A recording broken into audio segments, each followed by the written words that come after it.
Bonjour, j'espère que vous allez tous très bien. On va faire un petit jeu dans cette vidéo que j'ai découvert sur la chaîne de Sous le ciel, qui nous a fait cette vidéo il y a peut-être 1 ou 2 semaines.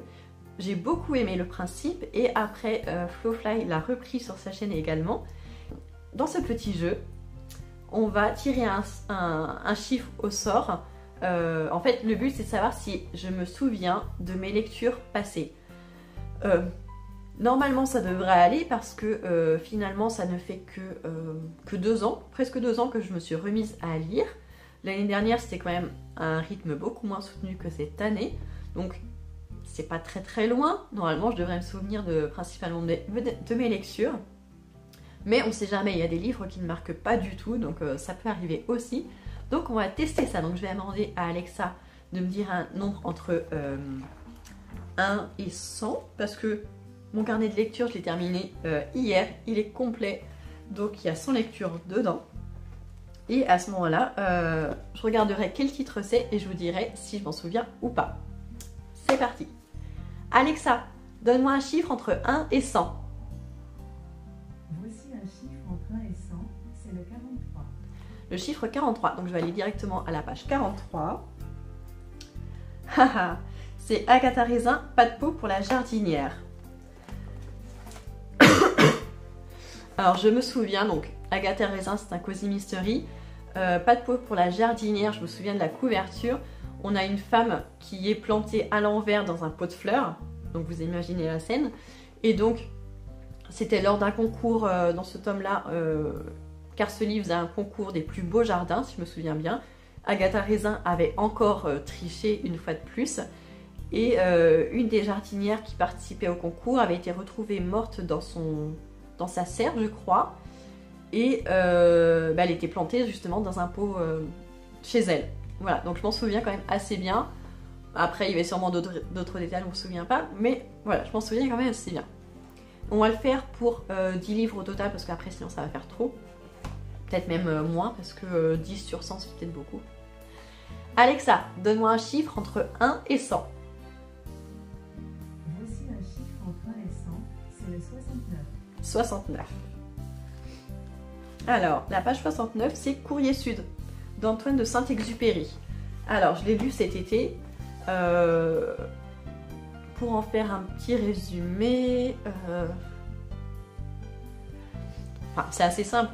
Courrier Sud, en fait, c'est l'histoire d'un aviateur qui a un petit avion, vraiment un petit avion. Il travaille pour l'aéropostale. Et il doit partir de Toulouse et livrer du courrier à Dakar. Si je ne me trompe pas, c'est bien la destination d'arrivée. Et entre temps, il va lui arriver quelque chose.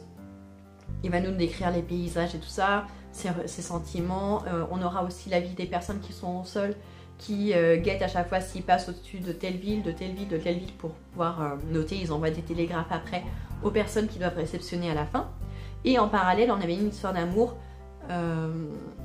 Cet aviateur avait rejoint une amie d'enfance ou une vieille connaissance à Paris, je crois, et ils avaient eu une histoire d'amour, mais c'était très mal terminé. Il l'avait quitté, il était parti.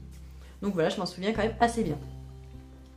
Voici un chiffre entre 1 et 100, c'est le 42. 42. On risque de retomber sur les mêmes chiffres. 42, c'est la pluie qui fait grandir les fleurs de Marjorie Levasseur. Ah! J'avais adoré, ça avait été un coup de cœur. C'est la pluie qui fait grandir les fleurs. C'était l'histoire d'une jeune fille de 14 ans qui avait un problème d'audition. Je ne sais plus si elle était muette, sourde et muette, ou si elle était juste avec une déficience au niveau de l'audition, je ne sais plus trop. Mais en tout cas, à 14 ans, elle a perdu sa mère, dans une maladie assez foudroyante. Et elle ne connaissait pas son père, et sa mère, avant de mourir, elle avait quelques mois pour s'organiser. Elle a écrit une lettre à son ex, qu'elle avait quitté quand elle avait appris qu'elle était enceinte, parce qu'elle ne voulait pas qu'il renonce à ses rêves pour elle et le bébé. Donc elle a gardé le bébé, mais elle a quitté son ex en ne lui disant pas qu'elle était enceinte. Et donc après ils se sont perdus de vue, mais au moment où elle savait qu'elle allait mourir, pour que sa fille ne se retrouve pas seule, elle a écrit à son ex pour lui expliquer la situation et qu'il rencontre sa fille. Donc voilà, c'était une super histoire, j'avais vraiment beaucoup aimé. Alexa, donne-moi un chiffre entre 1 et 100. Voici un chiffre entre 1 et 100, c'est le 49. 49. Madame Bovary de Flaubert. Alors ça c'est pas une de mes lectures préférées, mais j'ai trouvé ça très intéressant. Je sais plus à quel siècle ça se passe, mais c'était peut-être 18e ou 19e, peut-être plutôt 19e. On a un médecin de campagne qui va épouser une jeune fille qui vit chez son père, qui est assez jeune, qui trouve assez jolie. Donc il demande de l'épouser, elle accepte. Elle cherche pas grand chose, elle n'est pas amoureuse, mais elle accepte quand même de se marier avec lui.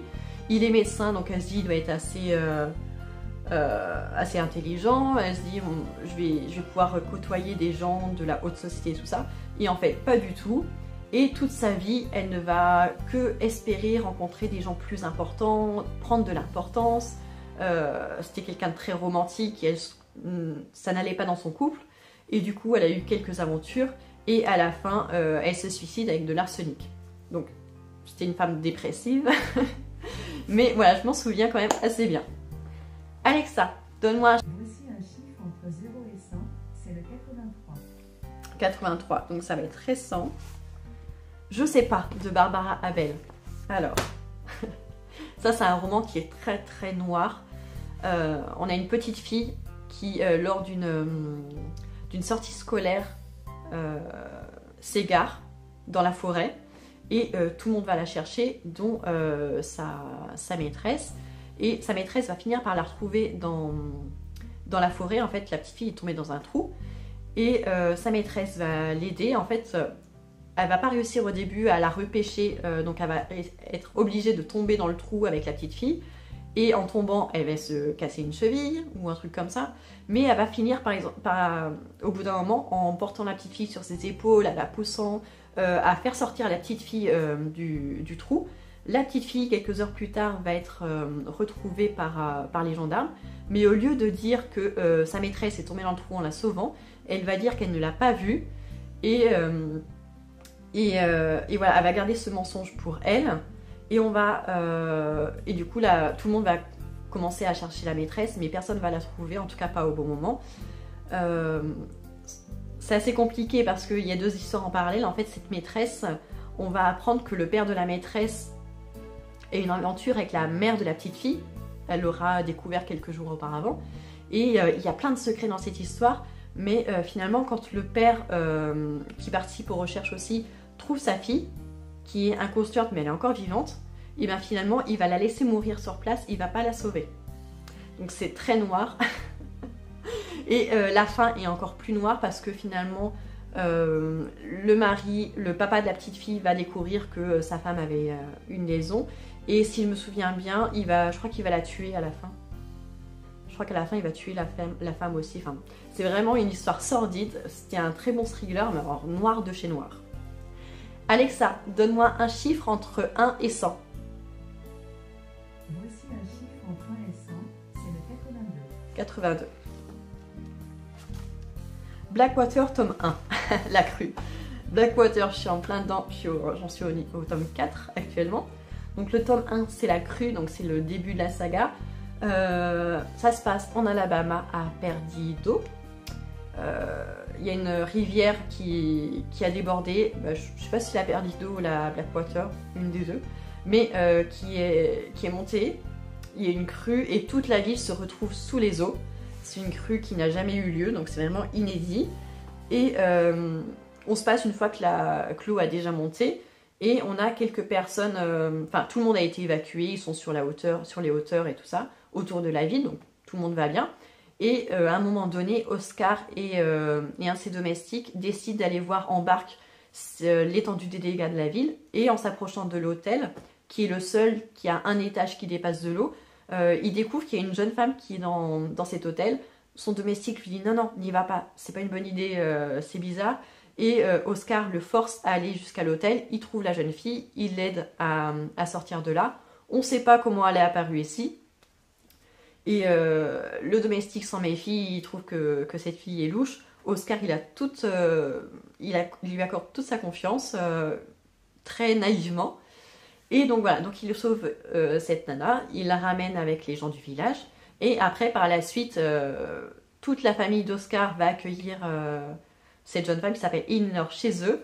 Et finalement, Elinor, qui est quand même très très mystérieuse, va épouser Oscar contre l'avis de sa mère Mary Love.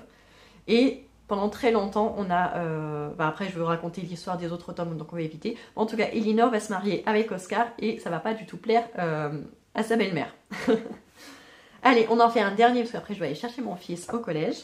Un chiffre entre 0 et 100, c'est le 21. 21. 21. Dernier été pour Lisa de Valentin Musso. C'est un thriller que j'avais pas beaucoup aimé. L'histoire était sympa, mais je me souviens que la manière d'écrire m'avait pas plu. Donc, Dernier été pour Lisa, en fait, c'est l'histoire d'un écrivain qui a perdu, on va dire qu'il a 30 ans, je pense. Oui, il doit avoir 30 ans. Et il retourne voir ses parents qui habitent...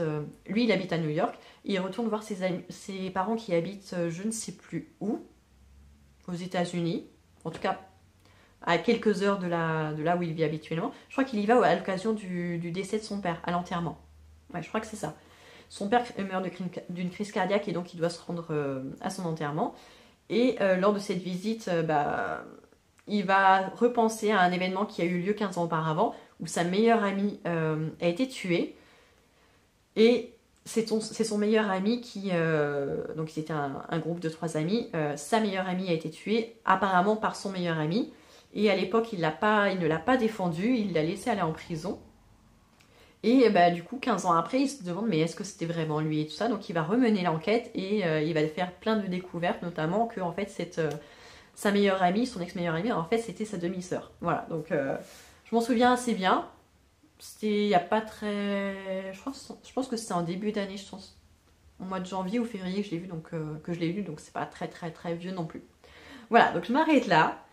Finalement, je m'en sors assez bien. On n'est pas tombé sur des numéros qui sont trop anciens. Je crois que j'en ai lu. Il n'y en a aucun que j'ai lu l'année dernière, en 2022. Donc je le referai peut-être une deuxième fois. Et sinon, je le referai l'année prochaine. Je pense que ça peut être sympa de le reproduire tous les ans ou cette petite vidéo vous a plu. Et je vous dis à très très bientôt.